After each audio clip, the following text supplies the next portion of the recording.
Whoops. Okay. Gotta find my keys here. Okay, hello, ladies and gentlemen. Welcome to the show, or welcome to Replay Preplay. Sorry, kind of getting used to our new intro here. And welcome to Skinwalker. Now, actually, as you're seeing this right now, well, you'll probably be seeing this probably Sunday. I'm gonna stay out here an extra night, but I am actually out here in the middle of the woods in my state, camping right now. But that's not gonna stop me from keeping my schedule. So I gotta find my little lamp here. Turn that off. Gives you guys some better effect, hopefully. Sorry, you guys are probably gonna see some things you shouldn't. I have to run this game a little differently, so I'm actually using a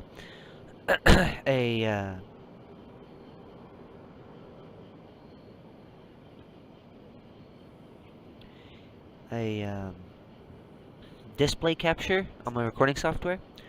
So it's gonna be a little different. You're just gonna see a little bit of my background here, some stuff like that. Anyway, let's continue with Skinwalker out here in the middle of these dark woods, all alone with my dog. Hopefully nothing comes and kills me. All right, so let's go ahead and get started. I'm gonna stop being stupid. Got my little campfire here lit. Got my stuff around here. Okay, I'm ready to go. The following story really happened. I saw it with my own eyes. Maybe it didn't happen as I saw it, but more on that later. We were all going out camping, me and 3 friends from university. Let me introduce my friends. This is Darren. I wouldn't say that he's our group of friends leader, or actually, I would. Okay, well then. He's the one that always gets us all out of the house and into the action. He's the first one to... I'm gonna turn my... Oop, wrong way. Screen brightness up a little bit. He's the first one to hit on that cute girl by the bar. He's the first one to jump from the roof into the swimming pool. According to himself, he was even more impulsive when he was a kid. I can only imagine his childhood and how he must have how often he must have broken his leg, scraped his knees, and hit his head. Still, if it weren't for Darren, we wouldn't have half the amount of fun we have.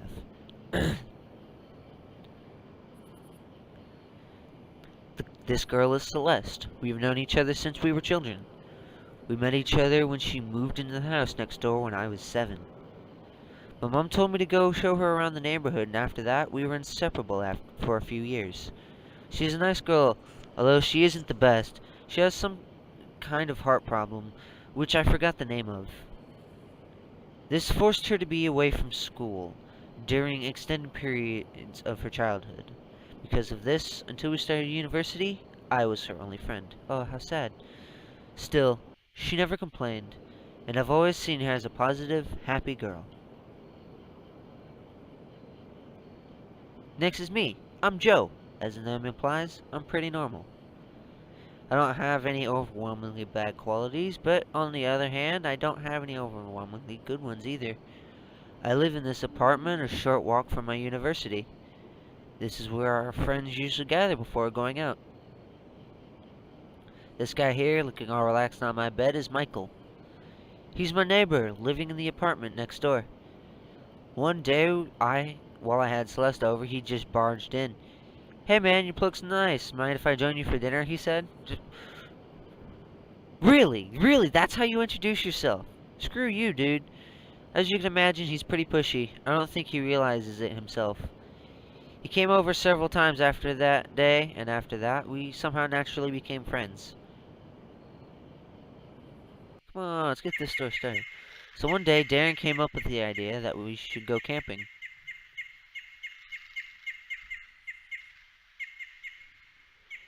Darren said his family had a cabin a little bit into the forest. So camping we went. It could be fun, right? Those trees look awful angry. Of course, Michael and Celeste disliked the idea of staying in a cabin. It's a camping trip. We have to sleep in the wilderness, so Darren told us about the woods near the cabin. I don't remember much about the trip to the cabin. We joked around, took a few breaks. Normal stuff. Yeah, normal stuff. Going into a forest with some pretty angry-looking haunted trees, probably. Either way, we drove up to the cabin. Sorry, is my volume all the way? No, my volume is not all the way up. I'm gonna crank this volume bitch up since I'm out here in the middle of the woods.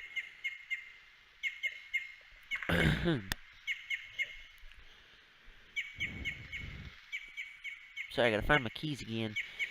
Either way, we drove up to the cabin and left the car there. We took a short break in the cabin and set out into the wilderness. We went pretty far in. I can't say how far in distance exactly, but it took several hours to get where we were to set up camp. The first day we just screwed around. Nothing abnormal happened.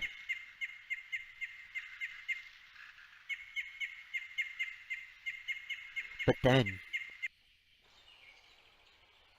Oh, okay. I can actually move now. Hey. Hey, nope, you're asleep. Okay. Did you sleep well last night? Yeah, I slept great. Like a rock. A cooking pot. Need water. Okay, can we go in the tent? No, okay. I also go talk to Michael. Morning there, or should I say good afternoon. Fix us some wood for a fire, will you? Sure. I set out to gather wood for a new fire and water to cook with.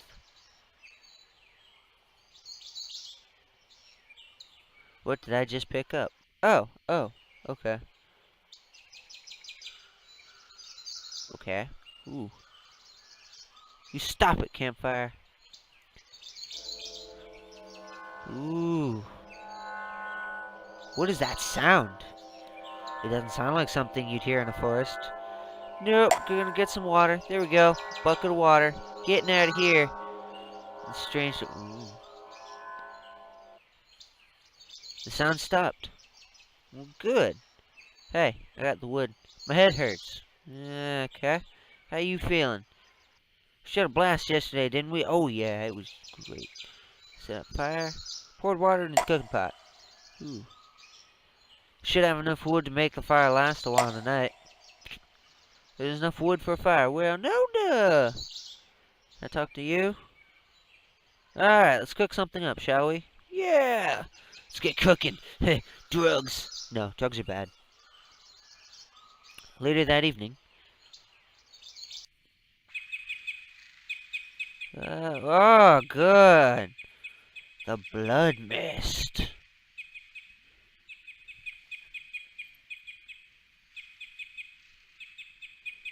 Hello? Oh, I can actually move here. So I'm gonna sleep soon. We're all out of booze. Damn! That's why I have to go back to town tomorrow. I'm not looking forward to the 4-hour trek. Maybe we shouldn't have gone so deep in. Ha. Ah, damn, we're out of booze. That sucks. Okay. Can I talk to you? What are you gonna say? What the hell is up with this fog? Every time I've been there, hasn't ever been any fog. Okay. I guess we'll go. Shouldn't go too far from the camp. It's evening. I don't want to go walk through the dark forest. But why not? Go walk through the dark forest. It's always fun.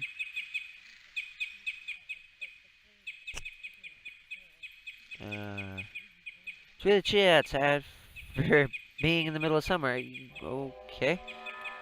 Hey, anyone else hear that sound? Yeah, now that you mention it, what is that? Sounds like something metally. Well, you don't say. Metally, haha. Is that even a word? Are you stupid? Yeah, shut up, Michael. Shut up, asshole. It's a word if I say so. It stopped. Maybe it was some kind of machine? Who the hell would go out hours from the nearest civilization in the middle of night and start revving up some kind of weird machine? Who gives a shit? It's probably someone using a chainsaw or something. I don't think a chainsaw sounds like that. Let's go to sleep. I'm tired. Okay, everybody in the tent, I guess. I'm sure that was no chainsaw. I wonder what it was. But I know what it was. It was the work of demons! Sleepiness soon overtook everyone. But something woke you up a few hours later. In your half-awake state, you stumbled outside the tent. I probably shouldn't have done that. Yeah. Ooh. Darren? Michael? Celeste? Is that you? This is even thicker than before. I can't see much. Looks like the fire's out. Ah, check out that sound. No. No! Don't go into the forest! That's a bad idea. Ooh. What? Nope, a little farther. Ooh, whoa! Whoa! Whoa! Probably I shouldn't go towards you, but okay, what the hell? Michael? Is that you? No, I don't think it's Michael. Say something, will you? Who are you?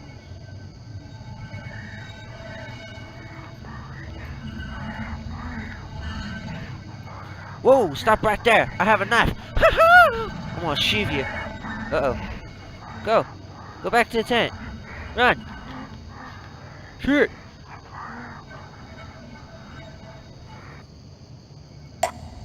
Whoops. Didn't mean to do that.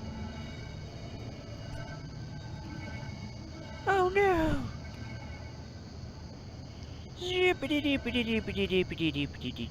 Back in the tent. Gotta go bunker in my cozy sleeping bag. Hey, wake up! There's something outside the tent. Yeah, it's just an animal. What? I'm sure there is. Lots of squirrels and shit. Go back to sleep. Hey, is Michael there? Yeah, I'm here. Why wouldn't I be? I don't know. The thing outside looked like you. That's racist. It's probably some animal. I don't think we have to worry about a fox or whatever. Take it easy and go back to sleep. Alright then. Maybe it was just some animal. But those sounds. A few minutes later.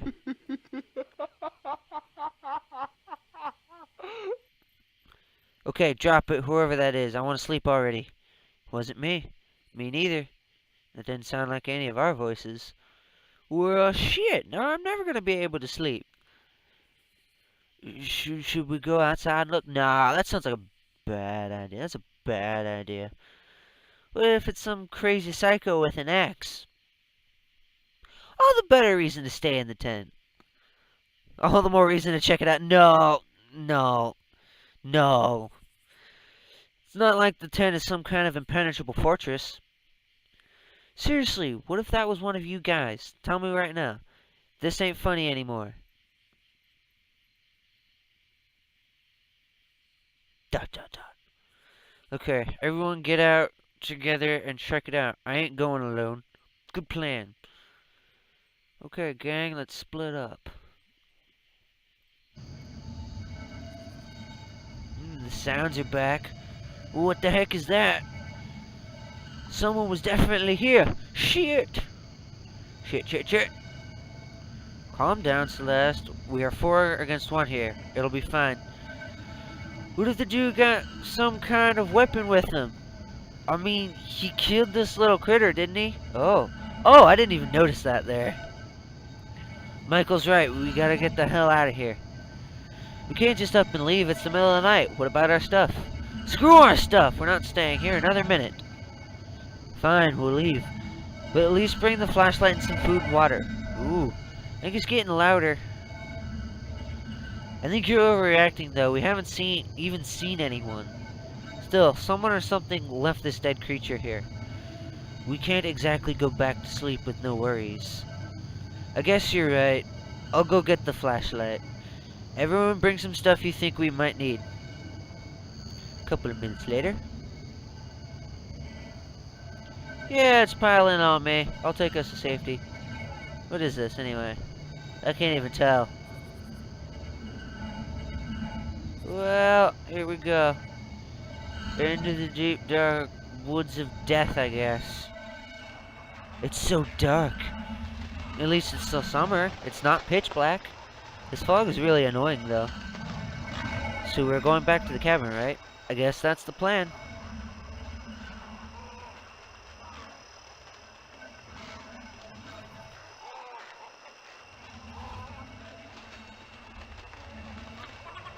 I hear that. Ooh, hey there.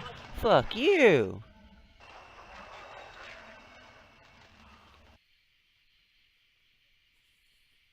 A while later, it became obvious Darren had no idea where we were going.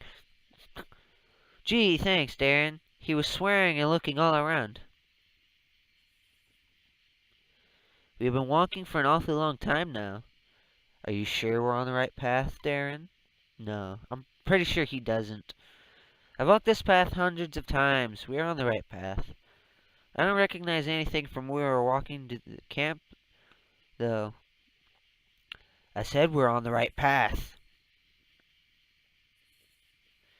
But as time went on, it became obvious that Darren had no idea where we were. Of course! Because Darren sounds like a jerk. Darren couldn't find the path. Maybe it was the fog, maybe the darkness, maybe something else. Demons? Either way, we were lost. I kept looking behind me. I was having that feeling where you think someone is watching or stalking you. I nearly tripped over Celeste when she fell. Yeah, I helped her up. I took Celeste's hand and dragged her to her feet. It was getting even mistier. If not for the flashlight, I wouldn't have any idea who she was. I recognize that tree. Do you? We're getting to the cabin. Are you sure? Again, I had that feeling that something was watching me. My gut was screaming at me that something, somewhere, was wrong. I recognized that sound from earlier was back, softer, but still present. I started looking around, panicking. Did a head count, or more accurately, silhouette count. Me, Celeste still holding my hand. You lucky son of a bitch. Darren in the lead, Mike to the left. Who the heck was the guy besides Michael? Okay. My grip on Celeste's hand tightened and I quickened my pace. I thought about shouting out, but was worried. If I did, maybe the thing would just turn around and jump Michael or something. I didn't know what to do. Ran my fingers along my knife I brought from camp. Then the cabin appeared out of nowhere. The mist was starting to disintegrate around us. It was easier to make out who everyone was now. I looked at the thing next to Michael. She looked exactly like Celeste. The thing whose hand I was holding leaned in front of me. It wasn't Celeste. Okay. I should have ran or screamed, but my body was clenching up for no reason. The thing turned and walked into the mist. I caught up with the others as they entered the cabin, practically in tears. They couldn't find the car and were arguing about where we put it. I told them what I saw. Obviously, they didn't believe me. Still, everyone hurried inside and locked the door. No! No! Don't you be banging on that door. He followed us here. He really wants something from us. He doesn't seem to have anything to break the door with, though. What the hell does he want with us? Hell if I know, ask him.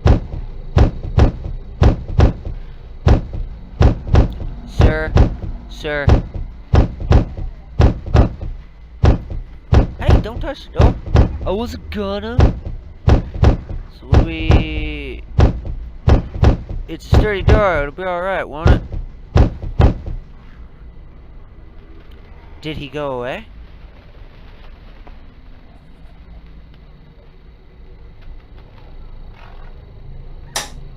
Whew! Shit, the bastard hit the breaker. We can't get in, right? Yeah! Oh. Celeste! He's just trying to scare us. Take it easy. I'm gonna go after her. Cause gonna be the hero here. Yeah. Even though that's probably a terrible, terrible idea. Hey. Oh, nothing useful. Hey. Oh, she seems to be hyperventilating. It's alright, Celeste. The door's locked and it's the only way in. We're safe here. No response. Hyperventilating, blah blah blah. Still no response. Okay, well, guess I'll just go back scared of these guys. Guys. Oh, nope, don't touch the door. Okay.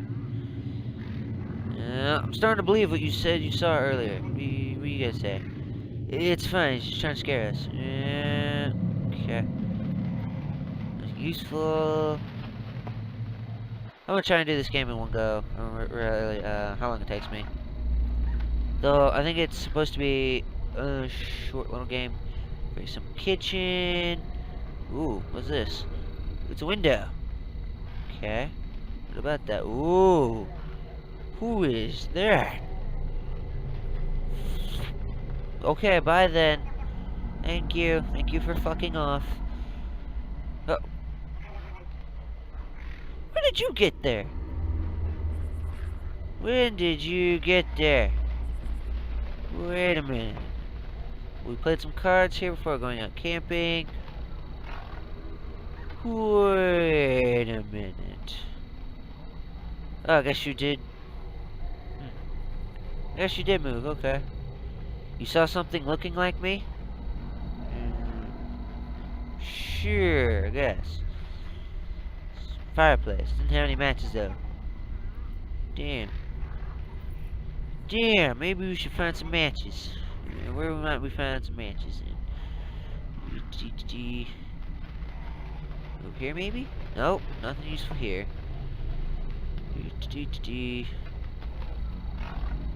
Suddenly a strong sense of nausea hit me. There was something in the air. I could feel horror overtaking me again.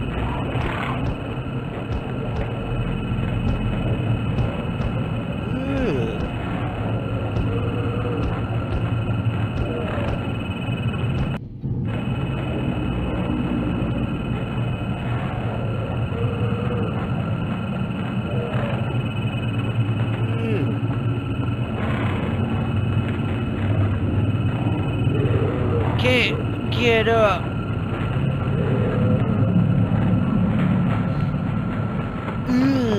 Yeah, is right. Yes.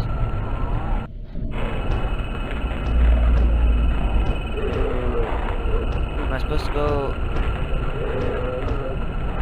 I don't feel so good. Better not touch it. So what am I supposed to do here?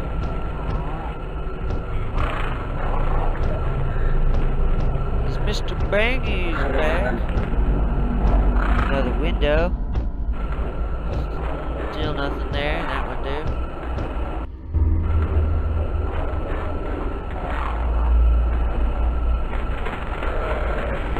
This window again. Nothing there. Turn that down a little bit.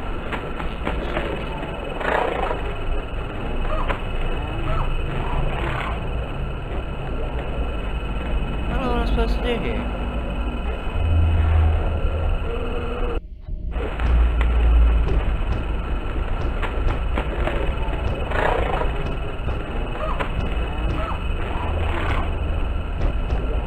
So you gotta say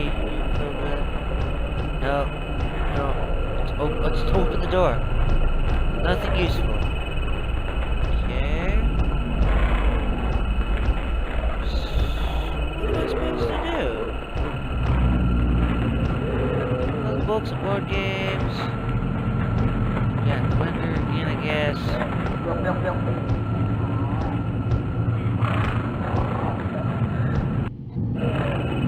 Gotta be something around here I can use. There's tablewares. Some kitchen.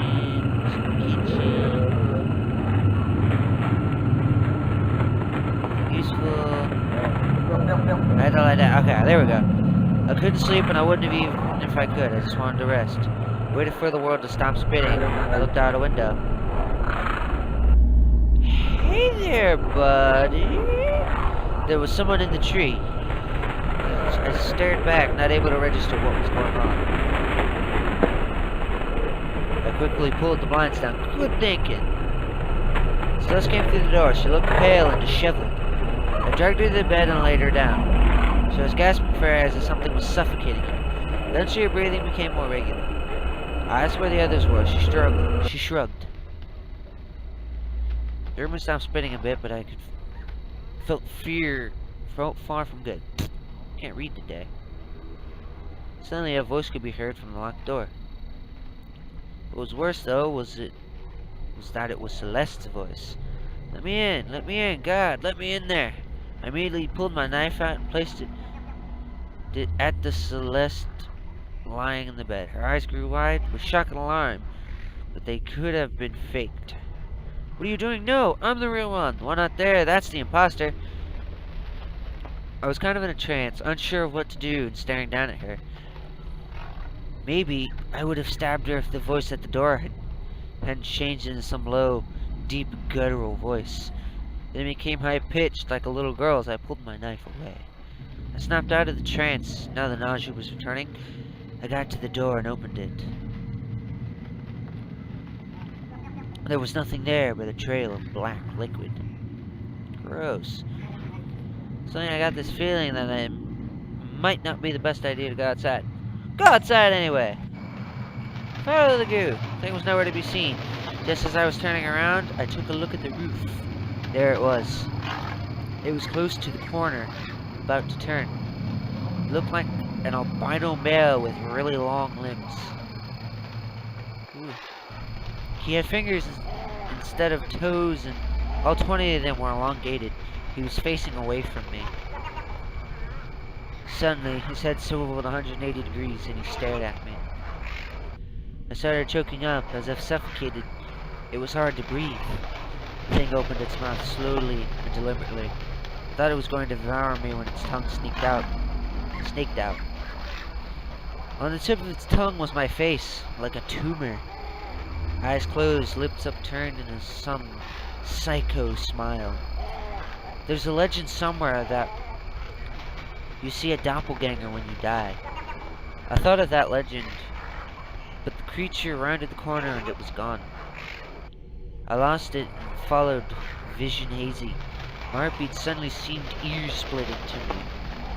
I was stumbling because my legs seemed unable to coordinate. Suddenly I stumbled forward and toppled down. Once I lay there face down in the grass, my body just seemed to shut down. I couldn't move, couldn't even turn my head. There was something dripping on my back. My eyelids seemed heavy and started closing of their own accords. I saw white feet with long fingers for toes step into view. Well, that doesn't seem good. When my eyes opened, Celeste was shaking me. She was on the brink of tears and her voice was cracking. Get up, get up. That bastard was in your skin. What? My head hurt. I was about to ask her what happened when she started pulling me backwards towards the door. We toppled out and stumbled towards Darren's car, which was parked in a different location from what I remembered. I was glad to be alive. The mist had stopped completely. Celeste was downright crying now. She pushed me into the back seat. That's when I noticed. I was wearing different clothes from when I lost consciousness. Michael was there, huddled up and face buried in his knees. Some clothes stained with blood were beside him. They were mine. Darren immediately stepped on the pedal, but nothing happened. He swore and did it again. I noticed that Celeste was armed with a shotgun from the cabin. I asked what was going on. The thing joined us. He looked like you. We got out of the house and found the car. We were halfway down the road, then Michael started screaming. I looked at Michael. He had a glazed over look in his eye. The thing burst out of your clothes and jumped out of the car. Michael had the shotgun. He was firing out the window while he saw the thing run all the way back to the house at the friggin' speed of light. It was in my skin? Yeah.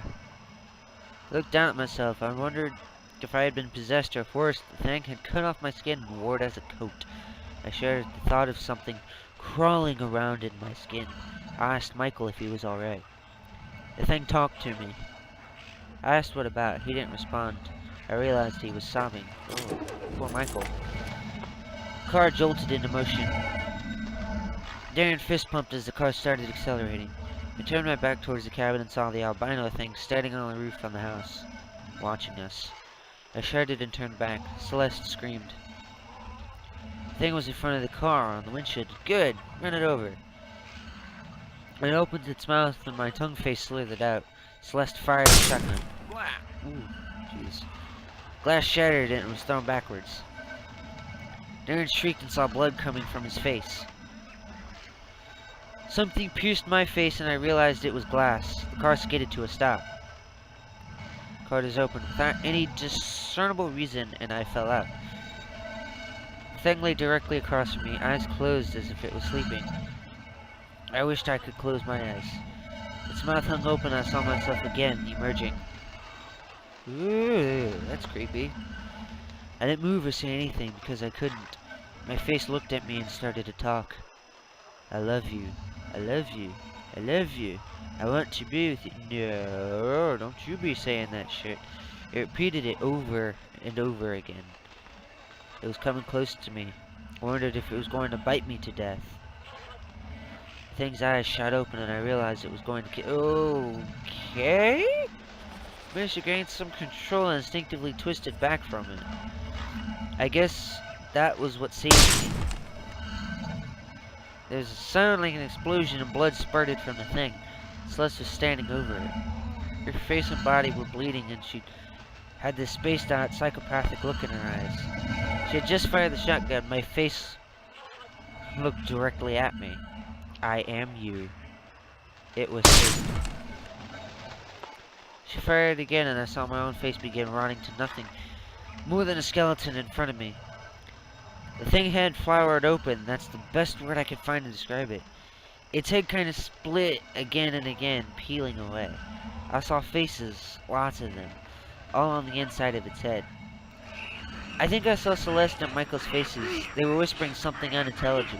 Ew. And in the center where its brain should be, there was a single red cat-like eye that was rotating in its socket. Shoot it again! I was producing the mechanical droning sound. Just fire one last time. The thing sort of withered away, becoming wrinkled and small and rotten, until it just disappeared. Sus dropped the shotgun. Ugh. I started twitching and spasming as control of my body returned to me. Eventually I stood up. We got in the car silently. Darren was bleeding out too, but no one said anything. We drove back to the city in silence. You explained it away the damaged car is being attacked by some crazy thieves. We had ourselves patched up. Michael was still in a shock-like state. I hear he was like that for a while. When I asked him what he thought of the incident later, he denied it ever happened. With compelling conviction, his eyes looked dead, and he had lost weight. I don't know if he had forced himself not to remember, or if he genuinely knows nothing of it. I know what I saw, but I can't remember the exact place. It had been 2 months now. We still refrained from talking about it. If you were expecting some huge twist or something, you'd be disappointed. I still don't know what we met out there. I don't know. I don't want to know, actually. I still have nightmares about my own face, shouting, I am you. The one thing I do know, I am never going camping ever again. Okay, so, thank you so much, ladies and gentlemen, for watching. If you liked the video, you have a game you'd like to recommend, leave a comment in the section below. And don't forget to like, share, and subscribe, which you can all do in the links in the description below. If you want to check this game out for yourself and see if you can get a different ending, I'll leave a link for it in the description below. But until then, I will see you in the next video. Peace.